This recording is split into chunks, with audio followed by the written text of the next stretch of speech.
So today I'm going to be doing a modification on a 2015 Nissan NV200 van, and the goal is to give ourselves essentially a virtual rear view mirror.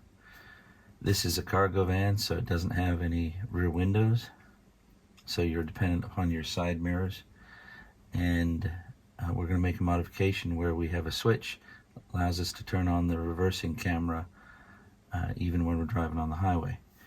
The modification requires a couple of things, because we don't want that reversing light to come on when we put on the reversing camera. So first thing first, we want to take this little knob off the air director here, the one that determines whether we're recirculating air or not.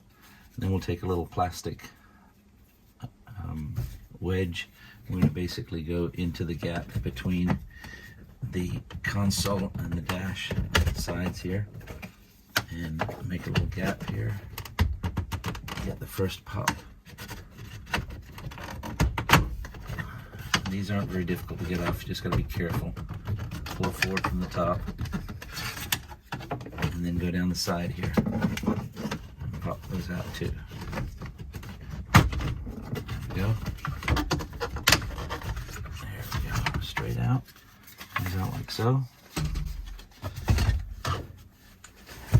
Then take out the 4 screws that hold the navigation system in.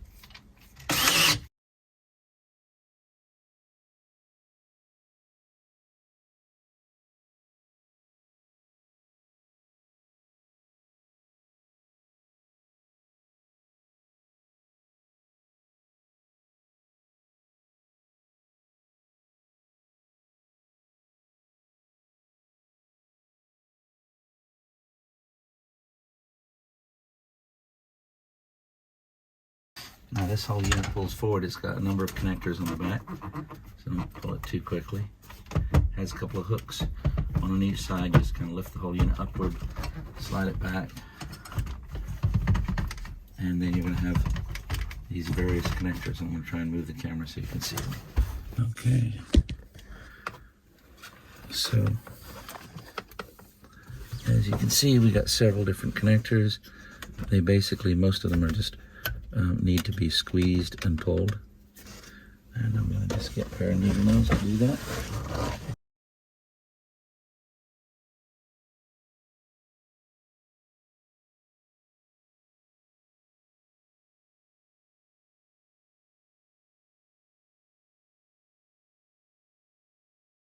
That's what the back of the unit looks like. If yours look like this, then the pin out should be the same. Numbers on it.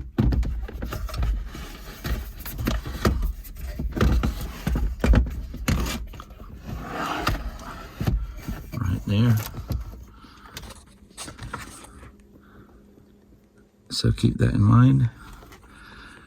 And then we're going to go to these connectors, and we're going to find the correct pins. So now what we're looking for is, we're going to try to find, and you might get a couple of safety pins on the back of the top connector. You'll see at the top of it, so we're on the top row, and if it's plugged in, it would be the 5th hole in from the right hand side at the on the top row of wires. Now that is actually the top row of wires, even though there's smaller holes above it. That's just because of the way they make the connector. So safety pin in here, so I can get the connection right here. Hopefully you can see that. Safety pin just opened up and tucked in there, so I can actually test that side. Here, there you go. So you get an idea.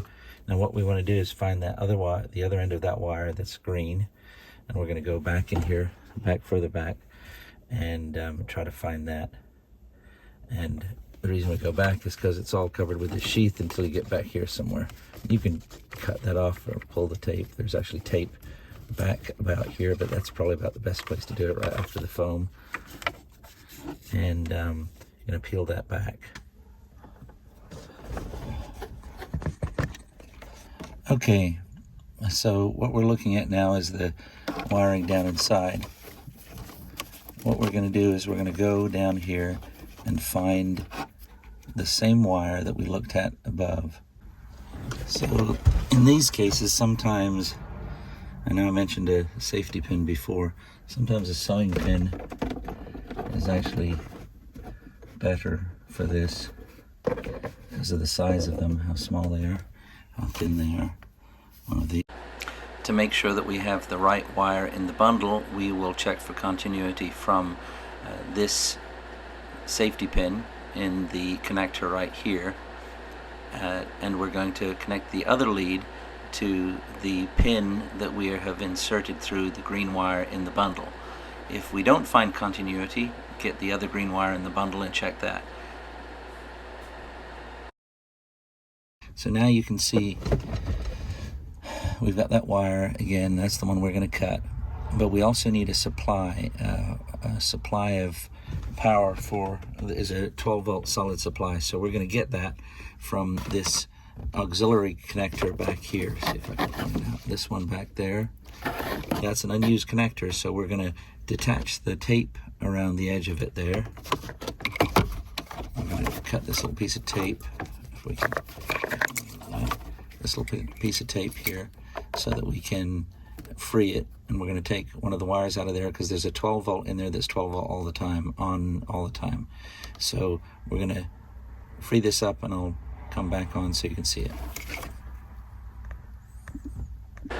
So in this part of the video, I put a pin into the second hole in the connector at the back. It's a green wire.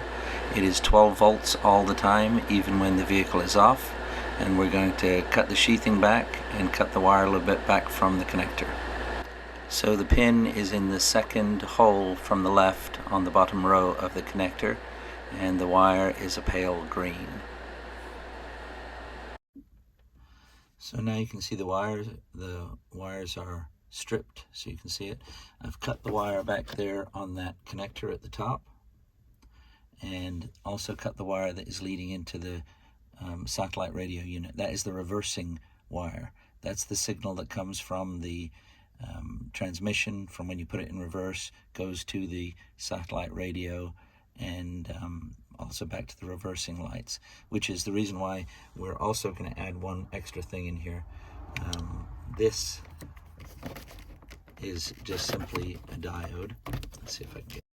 So here we have a basic wiring diagram showing you where each of the connectors are going to go, and hopefully you can see that pretty well and follow it. So two things I would recommend for making connections. If you have a soldering station with a heat gun like this, then these connectors here are really the ideal thing for making wired connections, particularly these little guys here. So what they are, if you can see it there, they are connectors that are heat shrink and solder in the middle of them all mixed together, and you have a set temperature that you can, if you have one of these soldering stations, you can set the heat gun to the minimum temperature or just above the minimum temperature required to melt the solder. And it's a low temperature solder. It connects these things great, heat shrinks the whole thing together. I have seen people do this with a lighter. It doesn't work very well. It's usually too hot, but you can do it. But if you have these are made by a company called Lempt, and none of these companies, by the way, are paying me anything for this. These are just what I found that work really well. So just something to keep in mind. These will help you to make your soldering connections or the connections inside the dash and do it really well. So a couple more things that you'll need. Diode. This one I've already got it attached to a piece of wire. It was a short lead diode. It was actually reused from another project. And a switch.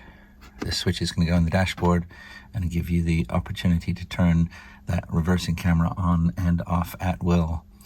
When you're on the highway and you want to get a rear view, you'll be able to do that. And as for the diode, You can see I've got a short lead on one side and I have a longer lead on the other side with a branch coming off of it. The side with a line on it is going to go toward the navigation unit or the satellite system in the dash, and it's going to connect to the wire that we cut in the bundle going toward it. The other end of the wire is going to go back toward the transmission where the reversing signal comes from when you put it in reverse, and the diode is simply going to prevent our signal, which we're now going to inject into it through the wire from the switch, because the long end of this wire is going to connect to this switch. And coming off of the other side of the switch is a wire that will go back and connect to our 12-volt source that we found. So once again, short lead towards the transmission, a longer lead with the branch coming off it toward the radio unit, and I should say this part of it down here is toward the radio unit. The piece that we have here is toward the radio unit. The long branch that we have coming off of it is going to the switch. So hopefully that makes a bit more sense. And I'm going to use those solder connections to put them in, and in a minute I'm going to show you how it looks.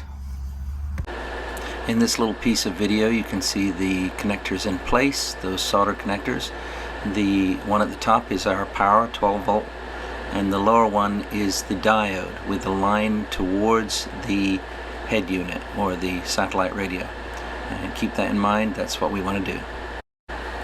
In this section you see me drilling a hole into the dash trim piece, and this is where I want to put the switch. You could put it on the other side if you wanted it, but this is close to the driver. It is a 3/4 inch round switch, so I'm going to drill a 13/16 hole with my step drill, and you'll see me also clear it out from the other side to make sure I get rid of the remnants of plastic that the step drill inevitably leaves. But once I have that, it's ready for the next step.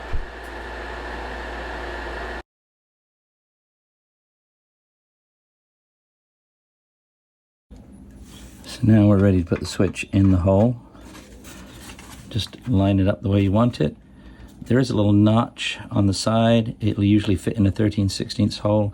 You might have to use a chisel or something to just notch it out a little bit if necessary, but it should fit right in there, just like that.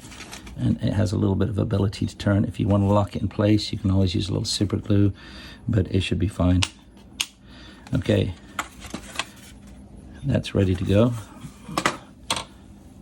Now we want to drill a corresponding hole in the dash behind where this switch goes so that it will clear. As you can see, there's our corresponding hole in the dash. I actually put the cover piece over it just so I'd line it up correctly, put my drill right back in the hole, so that's lined up. I made that hole just slightly bigger. The whole idea is for the switch unit itself is going to be pushed against that, so we want to have it clear. This should make it clear just fine. It's not tight against it, but it does have a little bit of space. Then we want to run the two wires that we've got. By the way, I've crimped onto them the little connectors so that they'll go on the back of the switch, and we're going to run these back through the same hole in the dash so that they'll come out and ready to go. That way we can connect up our head unit and slide it in and have those wires ready to go onto the switch. Okay, here I have reconnected all the connections on the back of the head unit or the satellite radio. There's our two wires getting ready to go. They can touch each other, that's no problem, but it's a good idea actually to tape the 12-volt lead, because you do not want it to touch ground. It will blow a fuse that is kind of difficult to get to, so bear that in mind. Okay, ready to slide the head unit back in, and that just goes straight back in the way it came out. Remember that there's a couple of little tabs that have to be hooked on there, one on this side and one on the opposite side over here. The same thing. Just get it over those hooks and down, and now you've got 4 screws that will go back into those places. Okay, so now I'm going to put in our little screws to make sure that we're all ready to go. 4 screws, and into the four corners of the unit here.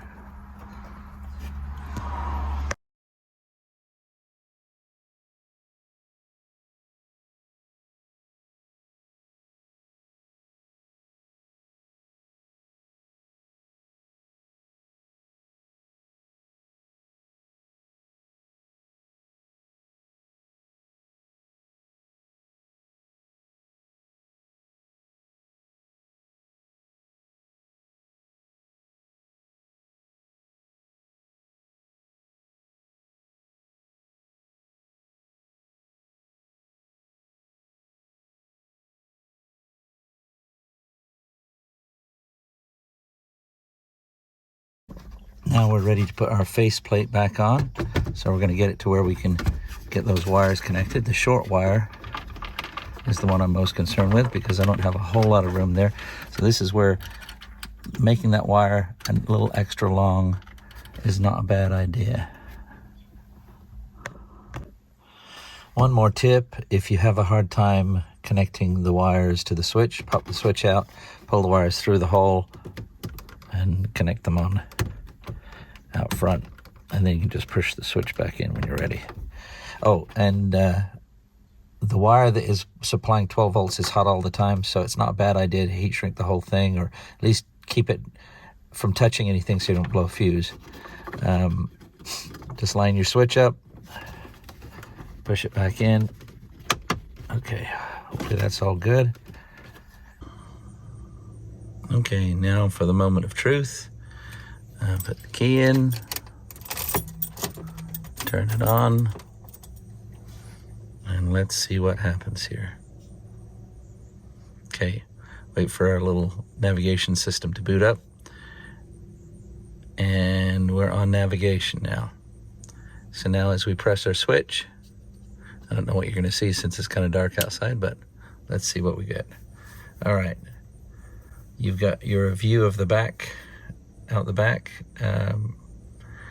Driveway's a little dark, but you get the idea. You now can see what's behind you. Back off, and you can do this at any time when you're driving on the highway. You need a rear view, flip the switch. That's what you get. So it's successful. That's exactly what we want. Also, if you like this video, please subscribe. There will be more projects coming. Some of them as interesting as this, some perhaps even more so. Take care. Bye.